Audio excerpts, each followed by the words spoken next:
नाज़रीन, अवामी न्यूज़ में खबरन जो सिलसिलो जारी है। इन वक्त असीं तव्हांखे कश्मीर खां ख़बर ॾींदा हलूं त कश्मीर जे ॻोठ हाजी कबीर मज़ारी जे रवासिन पारां वधंदड़ चौपाए माल जी चोरी ख़िलाफ़ एहतजाज मुज़ाहिरो कयो। इन मौक़े ते सैफ अलदीन मज़ारी, मौलवी फतेह अलदीन मज़ारी, हाजी सादिक मज़ारी, रियाज़ मज़ारी, फारूक मज़ारी ऐं ॿियनि जो मीडिया अॻियां एहतजाज कंदे चवणो त 1 महीने अॻु नामालूम चोरनि हथियारनि जे ज़ोर ते असांजे घर ते काह करे 2 बलोड़ मेहूं काई आसानी सां फरार थी विया आहिनि। जंहिं बाद अहिड़ो केस घर धणी मौलवी फतेह अलदीन मज़ारी जी फरियाद ते 4 जवाबदारनि ख़िलाफ़ कश्मीर थाणे ते दाख़िल कयो वियो। जंहिं बाद कश्मीर पुलिस कार्रवाई कंदे 1 जवाबदार खे गिरफ़्तार कयो हो। हिननि जो वधीक चवण हो त राति वरी 5 खां वधीक चोरनि हथियारनि जे ज़ोर ते असांजे घर खे खाट हणी चोरी करण जी कोशिश कई आहे। जंहिं बाद घर धणियुनि जी सुजाग थियण ते चोर फरार थी विया। हिननि जो चवण हो त रातिनि जूं रातियूं जागे पंहिंजे घर जी चौकीदारी करण ते मजबूर बणियल आहियूं। हिननि IG Sindh, DIG लाड़काणे, SSP Kashmir खां घुर कई आहे त चोरनि ख़िलाफ़ सख़्त कार्रवाई करे असांखे तहफ़ुज़ फराहम कयो वञे। चोरनि जे ख़िलाफ़ जेको एहतजाज आहे, पहिरियों असांजो महीनो पहिरियों असांजो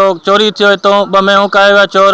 उन खां पोइ वरी बि राति असां वटि हिते आया आहिनि चोर जेके आहिनि, जाग थियो आहे, खाट हणनि पिया, उन जे बावजूदि भॼी विया आहिनि। ऐं डेली इन्हनि जो चोरनि जो हिते आज़ार आहे। ऐं असांजो समझ SP कश्मीर खे इहो अर्ज़ु आहे त इन चोरनि खे जेको आहे गिरफ़्तार कयो वञे। ऐं डेली हितां जो सूर आहिनि असांजे कश्मीर ज़िले में।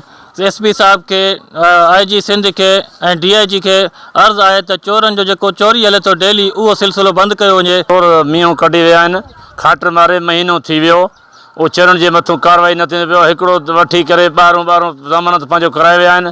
हाणे असांजो ग़रीबनि सां इंसाफ़ न थींदो पिया। SP सिंध जो IG DIG करण असांजे लाइ ग़रीबनि जे लाइ सुख। हाणे छा वधीक ख़बरनि ऐं तफ़सील जे लाइ विज़िट कयो असांजी वेबसाइट awamiNewsHD.com ऐं ॾिसंदा रहो अवामी।